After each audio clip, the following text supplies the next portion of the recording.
tell us. Welcome, Nouma. You Thank are you. my former student. You want to introduce yourselves to the class? Thank you. So I'm Nouma Hammash. I got a Master of Social Work in the United Arab Emirates when Dr. Rotabi was teaching there. I did my study and my placement in the UAE, and then I moved to Canada. So my practice is mainly in Canada. And I work with people, with adults with disabilities right now. And that's my area of specialty, if I may call it. How long have you worked in this area? Around 4 years now. And my placement was also in a tertiary care hospital in the UAE. So I worked with oncology patients, people with cancer, a little bit of psychiatry, and children with cancer also. So your current client base, are they mainly people with spinal injury? Mainly spinal cord injuries, yes, and other physical disabilities. We see MS, multiple sclerosis, cerebral palsy. Sometimes these disabilities are combined with brain injury also, which is totally another domain. And sometimes they are newcomers or refugees. So the intersectionality really comes to manifest itself in those areas. So you're going to talk to us today about case management, and that's really your mode of work, right? So you work as a case manager with an MSW with people mainly in wheelchairs, right? Mainly.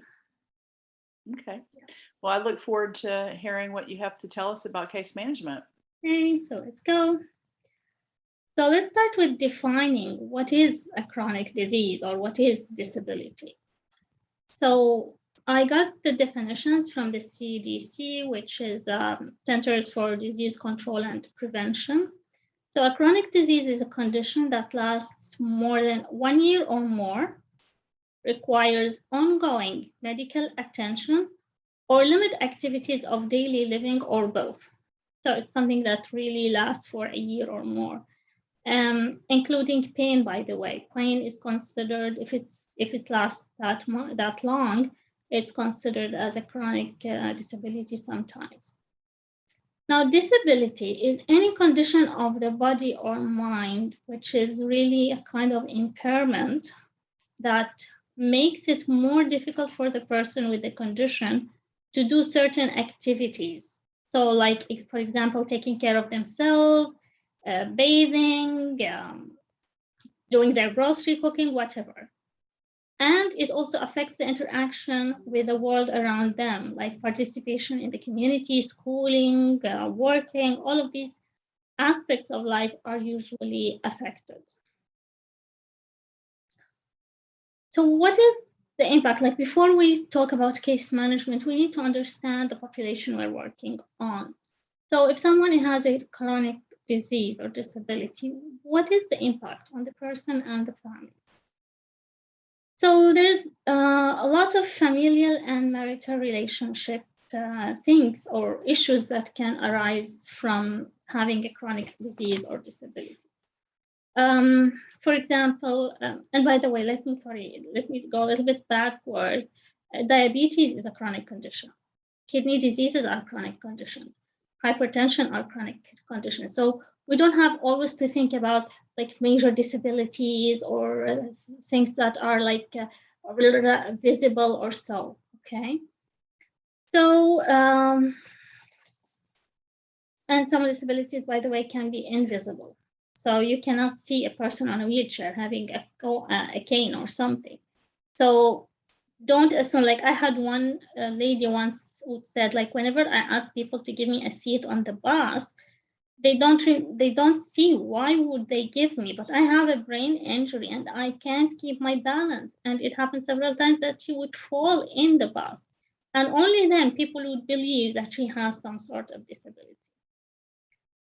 So with regard to family relationships, when one of the partners have a disability, the whole thing would change. Their role in the family changes. the ability to take care of their family, the ability to earn money, everything changed. Even the relationship between them, the intimate relationship can also change. And that can cause other kinds of familiar problems. I had a client, a very conservative, decent client one time. And I was asking him how your wife is doing. He was telling me she has lots of anxiety, her blood pressure is going up, and so. And then I gradually asked him, do you have any issues after your injury with your intimate relationships? And I offered that you don't have to talk to me, but I can certainly refer you to someone, to another man who you can talk to more comfortably. And immediately he said yes. But he wasn't able to initiate this conversation. So we need to have to look to the whole picture, to think of all aspects of our clients' lives. With regard to the relationship also, abuse become more prominent with disability, or it can happen more often, whether physical, verbal, financial also. We know families who take welfare, like individuals taking welfare, and the other partner would take that money. And the welfare money is little, barely enough. There is something that we have been hearing more, a term called spiritual abuse. I know a lady whose husband used to tell her that you must be a sinner and that's why you are punished by this mean disease. And I'm sure that he knows that this is not true, because in his belief, this is not a sign of God being angry at the person. But for him, it was a good door to abuse her, a good door to enter and abuse her. Separation can happen a lot of times. One of my clients, a very young lady who got really a sudden spinal cord injury, she got a text message from her boyfriend saying that I'm breaking up with you. And she was still in the rehab. She was in the hospital, on the hospital bed. Okay, let's go to the next one. Less attention to the other children. I mean, if one of the children has a disability, how much parents can do. They have energy. If they have to work, to provide, to take care of the house, to cook, to clean, to drive other children to school, to take care of that child, taking them to their appointments, doing the rehab, doing what they are asked to. It's a lot. So sometimes more attention is given to the child with disability, and the other children feel it, and it hurts. And sometimes it takes them so long until they can really understand that this is how it is. Their parents are just doing their best.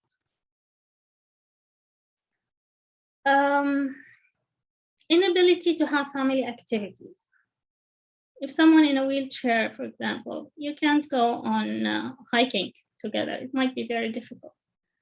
If someone has loss of vision, it's not really a great place to go to the art museum, for example. If someone is deaf, and you can go to a concert together as a family. So family activities done collectively are really affected when one member has a disability or a chronic illness.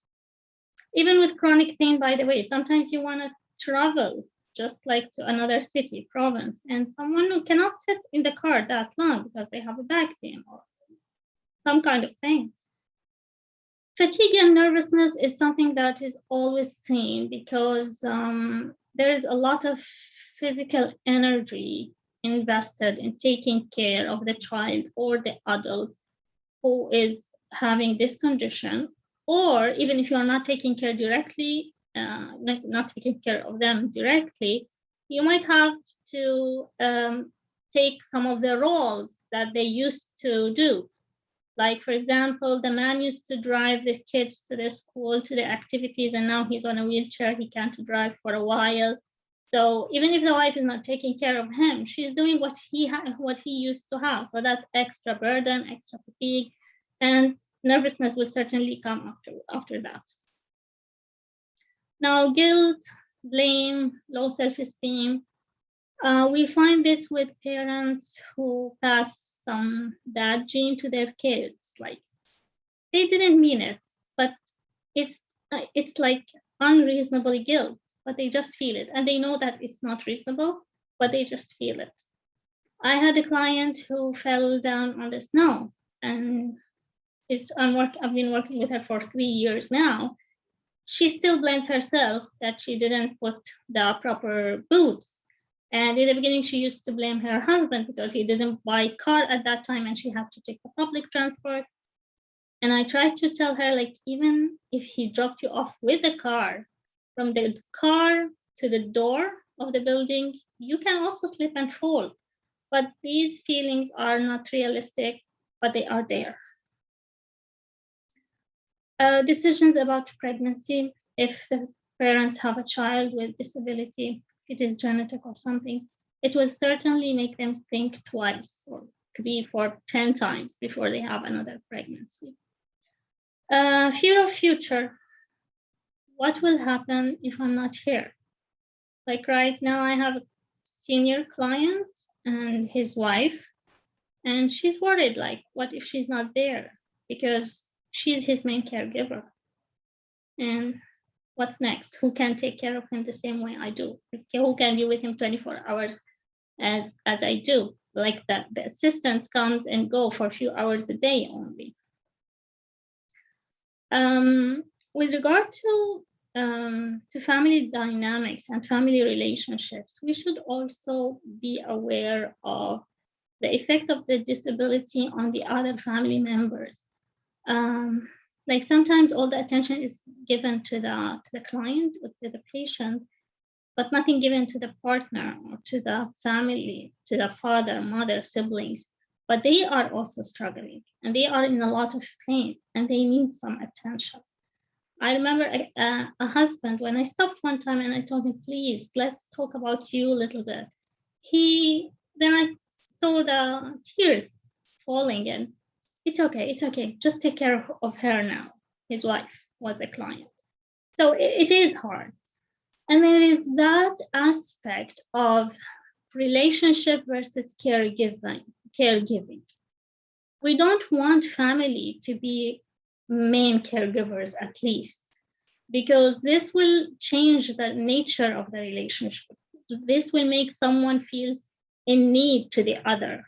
Like, this superiority thing that people feel if someone is really providing them with all the help they need to live their life, like the ADL, the activities of daily living. And sometimes we see that with parents and children, some kind of codependency appear. Like parents want to help, to take care, to protect.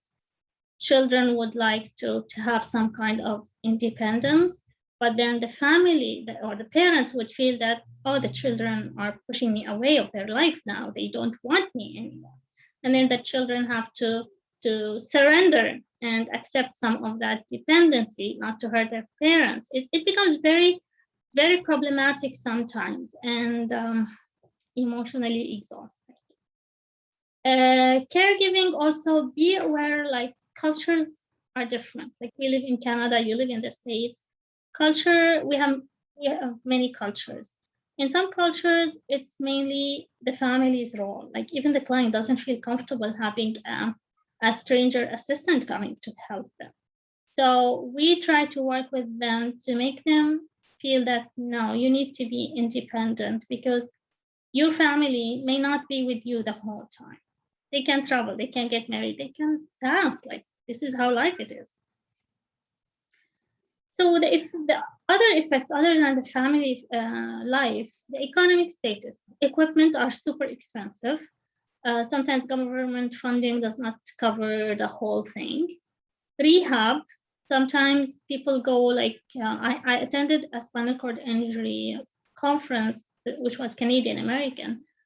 And the American cohort said that for a cervical injury, an injury in the neck, rehab is around 6 weeks. 6 weeks is nothing. They would certainly have to complement it afterwards. Like, who's going to pay for that? allied healthcare services, alternative medicine. Like for people with physical disabilities, sometimes the massage is a necessity. It's not luxurious, relaxing massage, but they can't afford it. Drugs, supplements, like even in Canada, for example, if you are on the social assistance for the disability in my province in Ontario, for example, they cover most of the medication, but not the supplements. But we do need the supplements. It's necessary. Financial family resources, as I explained in the previous slide, family who's going to work, who's going to stay home, how much you can work, how much you can earn. And like even if the person with disability does not have much options, like if someone lives in a big city and they live somewhere in that city and they find a great job, an hour and a half drive, most probably they can't take it. It's difficult to have this commute every day back and forth, especially in states and provinces where it's snowy and stormy sometimes. Mental illnesses usually come with the chronic diseases and disabilities, especially if it happens suddenly and especially in the beginning. And this includes depression, anxiety, grief, and they would go through the whole thing of grief, denial, anger, bargaining, depression, acceptance, and sometimes they go backwards and then they move forward again. Isolation, because they can't do the things they used to do with their friends anymore. For example, self-image, self-worth. I have a client who went on that depression after the injury, and since she was injured 3 years ago, none of her old friends saw her face or even talked to her. She's completely away. So this is the population. This is what they live with. So what do we do? What is case management? Case management is a collaborative, and I'm going to really highlight collaborative process that includes the client, the family, and the case manager. It's used to assist them in identifying needs, coordinating and accessing health and necessary services in order to optimize health and well-being. That's the ultimate goal. So I always tell my clients, I'm not here to tell you what you need to do. You are an expert in your life. I may be the expert in the resources. We work together to meet your own goals. And case management, like this is the general thing. But for example, a case management in the settlement area is different from a case management in health, in disability. I had two clients who came as refugees, and they were, of course, they started working with settlement agencies. And they took several months until they referred them to us. And when I got them, like the basic things were not done, like a proper wheelchair was not there yet. And that's because the case manager there does not know that. They know about housing, they know about income, about other things, but not about the health things. So it's important for case management managers also to cooperate across the domains. The goals of case management. First, providing support to client and family. Start with listening, building rapport, empathy. That's what they need most in order to trust you, in order to work with you. And remember, like as a case manager, I do applications for my clients. To do applications, I sometimes ask them for like sensitive information, their bank statement, their notice of assessment from the taxes. Like we know a lot about them. So they need to trust us before they can really start working collaboratively with us. Achieving health and well-being goals. So that's the main important thing. We want them to be healthy, to be able to participate in the community and go on in their life. Improving knowledge of the service system. If you see here, I chose a picture of a maze because yes, the system is sometimes like a maze and you need to help them to navigate it and to know it, to know their rights also about in that area. enhancing access to services. Sometimes there are some barriers to accessing the services. Let me give you an example. There is something called a smart drive wheelchair, which is a manual wheelchair, and then you add the smart drive part, so it becomes like semi-power. It becomes really fast. The disability program in Ontario covers it, covers the battery, and the government covered the cost. So the vendor sent a quote for the battery, and it was around $2,000. And it was rejected. Then when the client told me, I said, no, it should be covered. That's so strange. And by the way, he didn't even call me to tell me. I was just following up with him. So he went weeks and weeks, and he just accepted that, yeah, it was declined. Then I had to talk to the worker, and she said, like, explain to me. I can't understand. I explained what this device is. It cannot be $2,000. I contacted the vendor again, send me the quotes again, and then I was surprised to say that, yeah, we had a decrease in this price. Now it's around $400 or $500. Oh my God, that's a huge difference. And then when the worker knew that it's for $500, she said, yeah, that makes sense for a battery. She approved it, he got it, he's so happy. Okay, so sometimes you need to go and see there must be something in the communication that went wrong. Minimizing gaps and duplication of services. So I think minimizing gaps is self-explanatory. Duplication of services. Sometimes clients come with complex needs like spinal cord injury and bad depression, and problems with a spouse, children aid society involved, services needed. So for a certain client, it was me, the case manager from spinal cord injury, a case manager from the mental health worker, a care coordinator who provides the services, attendants who help the client, and the agency coordinators, 2 agencies providing the service, so 2 coordinators, and Children Aid Society, that's 1. So that person was super overwhelmed with everyone, like it's too much. And everyone coming to do the assessment and asking questions, it triggered this trauma again and again and again.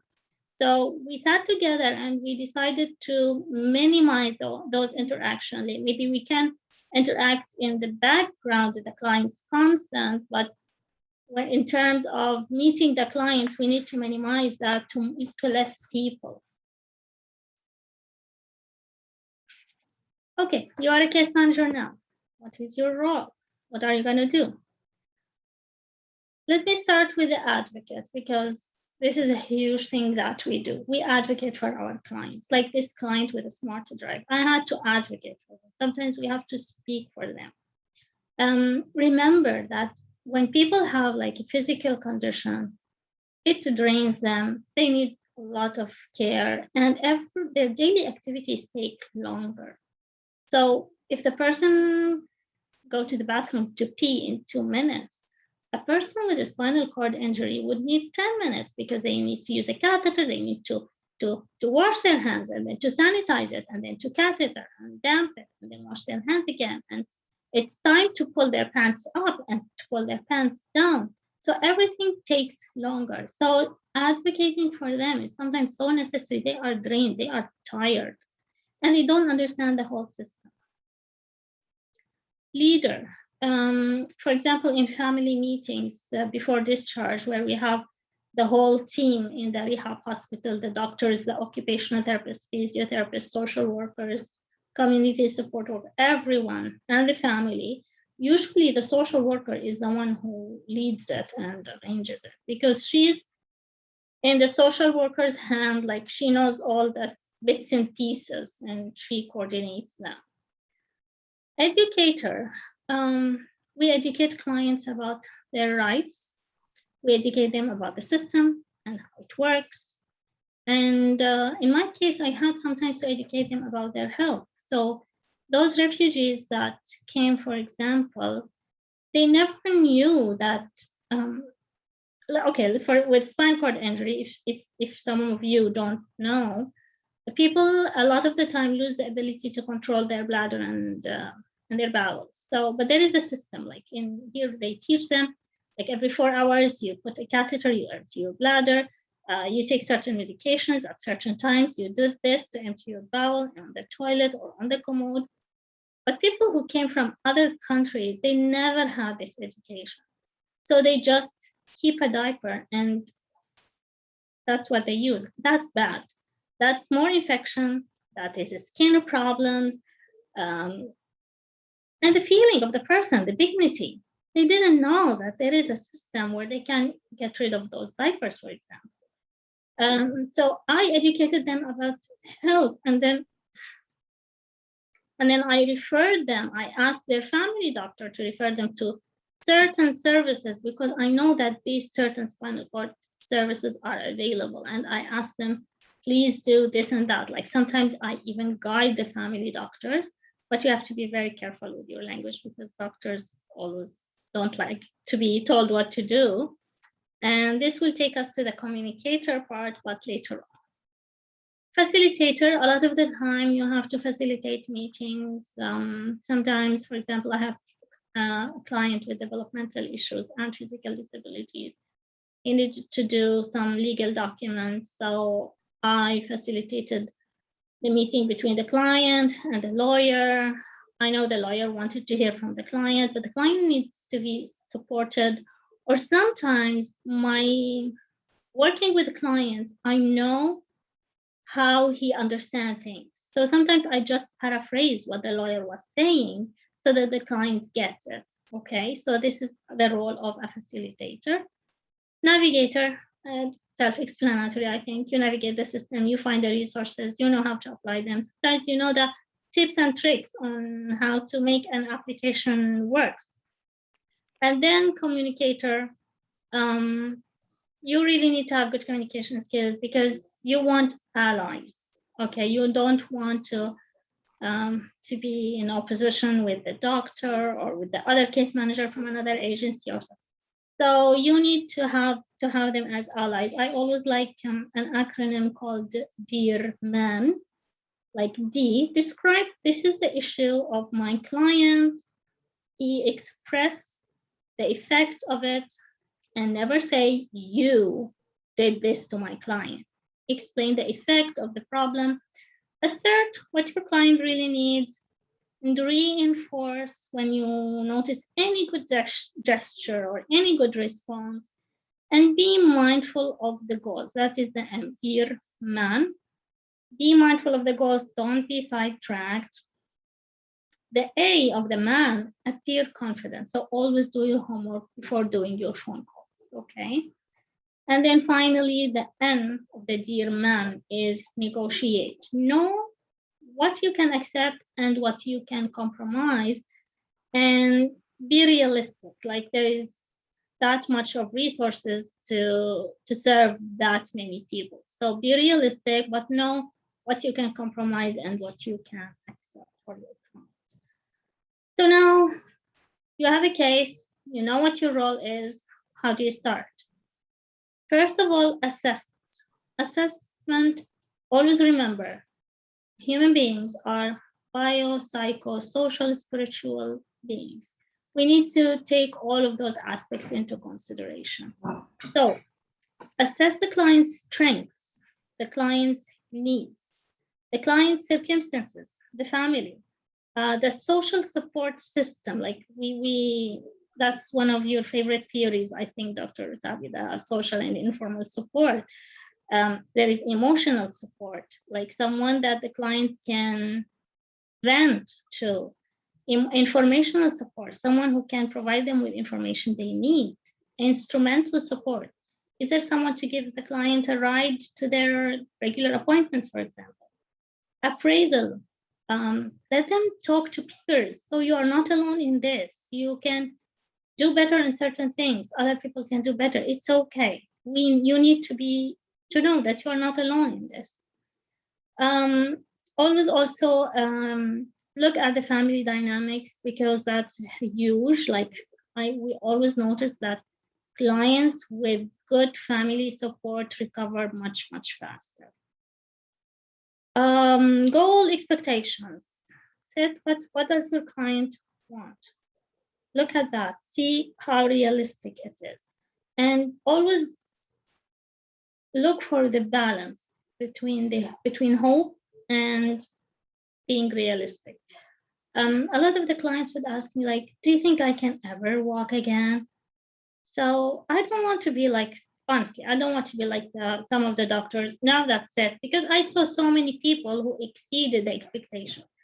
So I always tell my clients, I don't know, and I think no one knows. So do what you have to do and just be open to whatever your body gives you. So I noticed that answer usually satisfies them. So I'm not saying that no, you can't, and I'm not saying, yeah, of course, with power, everything can be done. Just have some hope and do whatever you want, but watch for what your body will show you. With the newcomers also, I spoke in the beginning about intersectionality. When newcomers come from war-torn zones or developed countries, they think that Canada, the state, and Europe life is rosy and everything is easy and you can get all the services and you want. Like, they get really frustrated and shocked sometimes when I tell them the wait list in Toronto for accessible housing is 10 to 15 years. That's, oh my God, where will I live? Like, I didn't have that before. I didn't think. Manage clients' expectations, help them to understand. Then plan, okay, so I have these are your goals. How are we going towards those goals? Do we have to do referrals to other agencies? Do we have to send certain applications? What do we need to do? And then locate the service, like planning and service resources like come together a lot of the time. You are seeing what you want and you are planning to access those services. And when you look into the services, try to think about everything, starting from food. Sometimes people cannot afford food. They don't know that there is food bank. Okay, so think about everything: health, food, equipment, drugs, caregiving, transportation, employment, housing, family relationship, finances, doing their taxes, legal services, everything. Try to think about everything. Then evaluate how much of those goals were achieved. Maybe some of those goals are not important to the client anymore after 1 month. Maybe they need something else. So there is always an evaluation and a reassessment process that happens in order for the client to live the life that they want. That's what we usually say. So here I'm almost on towards the end. What are the pillars of case management? As I said, humans are biopsychosocial spiritual beings, and we need balance on those 4 aspects to have a healthy life. So the first pillar, collaboration. We don't tell people what to do. We work together. They are the experts in their life, their abilities, their wants and needs, and we are the experts in the resources, and together we come into the middle line. Effective communication. I said you need everyone in the team to be allies as much as possible. The healthcare team, the outside agencies, be patient, have effective communication. Look up, like I found that the Dear Man is a very good one. So look up this acronym, maybe you can learn more about it. Know the client's rights also. Like, an example, I had a client who lived in an apartment and then he had to put a door opener, and they changed the knob in order for the door to work remotely. And the building management said, no, we need to open with our master key. And he gave them another key. No, we still want to come with our own master key. He needs to take it out and pay for it. And that really bothered me, but I had to stay patient for him. So I contacted the human rights.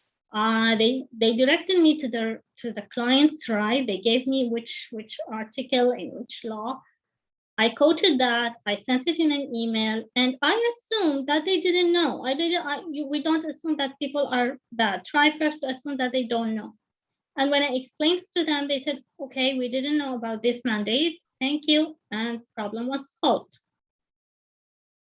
Comprehensive and holistic approach. And this is for me the beauty of social work, because we take everything into consideration, individual, family, community, and then we work on advocacy.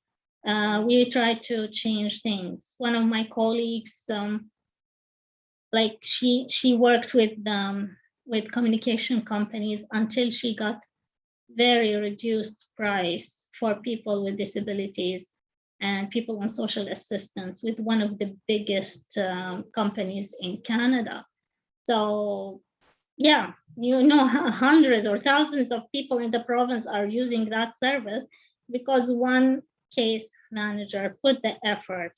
So we work with micro, meso, and macro levels. Yeah, this is the beauty of social work.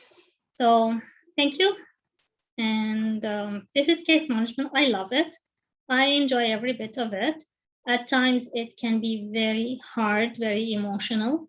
I had recently a conversation with a client, with a colleague. I told him I don't want to be a robot without heart, but I'm not going to allow myself also to be so emotional. But it's okay if my client is really dying. It's okay to cry. It doesn't mean that, yeah, you need to be professional so that you can make good decisions. Yeah, I cried and then I pulled up myself. I made the right calls, the emails, and I'm going to manage the services for him. Enjoy it. It can be hard, but it's very, very rewarding. Very rewarding. Thank you.